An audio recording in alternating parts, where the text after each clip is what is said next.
Hey guys, what's up? Welcome back to another video of prompt engineering course, where in this video we'll be discussing about prompting in code snippets. So before starting this video, let me just demonstrate this lab to you guys very quickly. We'll be using prompt engineering techniques to get output from AI tools in a very effective way to get desired outputs.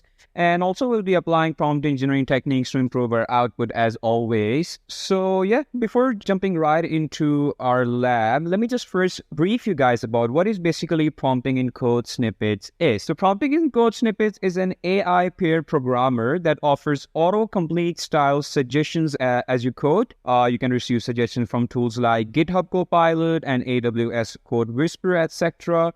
Either by starting to write the code you want to use or by writing a natural language comment describing what you want the code to do. So if you have seen our previous videos where we were discussing about AWS Code Whisperer and GitHub Copilot, so this is basically a very good example of how you can use prompt engineering techniques, because obviously we use a lot of prompts in that in order to get our real life examples done, in order to tackle daily life scenarios. So yeah, in this video as well, I'll be explaining you guys how you can implement and integrate that into your IDEs. Obviously, if you want, you can do all this work in ChatGPT, but doing coding in ChatGPT cannot be very accurate and efficient, because ChatGPT doesn't provide you very accurate code, because most of the time in my usage, I happen to find so many errors in the ChatGPT code. So for that, if you just want to use AI in your code snippets, or you want AI to help you in your coding, so the best way for that is you can just integrate AI tools such as GitHub Copilot or AWS Code Whisperer into your IDEs, and that will work as a charm in that. Moving forward, these are the most common tools of AI for prompt engineering, which I just told you guys. That is AWS Code Whisperer and GitHub Copilot, and this will be few examples that we'll be doing. We'll be doing how we can solve our daily life problems by using AWS Code Whisperer and GitHub Copilot.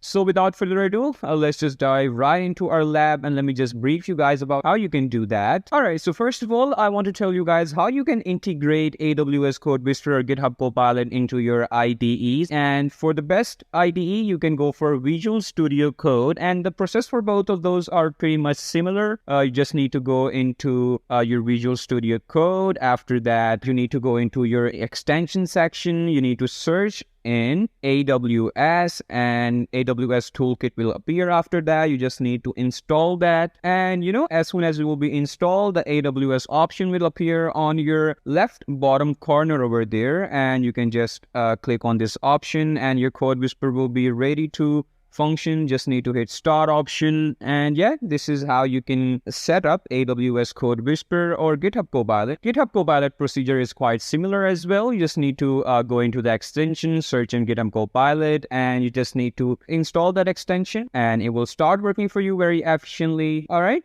moving forward, starting off with our first example, we'll be asking GitHub Copilot to generate us a program to prove the quadratic formula. So let me just type here a comment. All right, I'm going to hit enter. All right, it's going to first of all import CMath. So that is basically the library that we need to have in order to get the mathematical formulas work. All right, so I'm going to hit tab once again. All right, seems like so our code has been completed. Let me just save this file first of all into our desktop. Okay, first of all, it's asking me to enter the value of A, because obviously we had three inputs, A, B, and C. So I'm going to just do the value of A will be 2. And let's put the value of B as 3. And C as 4. All right, yeah, so as you guys can see, it gave me two solutions. That is because obviously in a quadratic formula, we get two solutions. One is a real one and the other one is the imaginary one. So yeah, seems like our code is working perfectly fine. So let's just move to the next example for today, which can actually be a mini project that can be one of your real life example that you can use by prompt engineering using GitHub Copilot and AWS Code Whisperer. So the topic of that mini project is going to be password generator, and these will be the prompts that we'll be using in the form of prompt engineering for the mini project. So yeah, without any further ado, let's just jump right into this example. So as I told you guys earlier, these will be few of the prompts or comments I'll be using for today in order to create our project of password generator. All right, so first of all, for the password generator, obviously we need to import some random and some string. So obviously string will be for the letters and all those characters. And random will be, obviously we need a random library as well in order to get the password, because obviously we'll be needing a unique password anytime. We don't want the same password to come up again and again, right? So first of all, I'm gonna give it a comment. All right, so it's just imported random for us. We're gonna accept it by hitting tab. Let's just move to our second prompt now, which we're gonna ask him to define us a function of a password generator. Okay, I'm gonna hit enter. Okay, so it's defined a function of password generator for me. All right, it's working fine. We need a list of letters, so I'm gonna ask him to create a list of letters for me. Okay, so here's the list of letters generated for me using string. And the next thing, I'm gonna ask him to create a list of numbers for me. I'm gonna hit a comment. Okay, so here's the number list that is generated for me as well. I'm gonna accept it by hitting tab. Okay, and what's the last thing we need? We need a list of special characters, right? All right, I'm gonna hit the comment of that as well. Okay, I'm gonna accept that as well. All right. Okay, so we are all done with the list of letters, list of numbers, and list of special characters, right? All right, so the next thing I need to do is I need to merge all of those characters in a one string, right? Like in a one function, right? So I'm gonna do just that. I'm gonna ask him to create a list of all these characters, all right? I want all those to be merged in one place. Okay, so as you guys can see, just merge all the characters from me, letters plus numbers for special characters in one function, right? So that's exactly what I wanted. Okay, so the last thing that we need to do is we need to create a loop. And what will that be for? So the loop we'll be needing is, because obviously we need to generate like password again and again, right? So we need to create a loop for that, and for that we have to make sure as well that, you know, it shows us like unique password every time. So I'm just gonna hit the next comment to that to create a loop to generate a password. Okay, so it's implemented for loop for me. That's exactly what we wanted.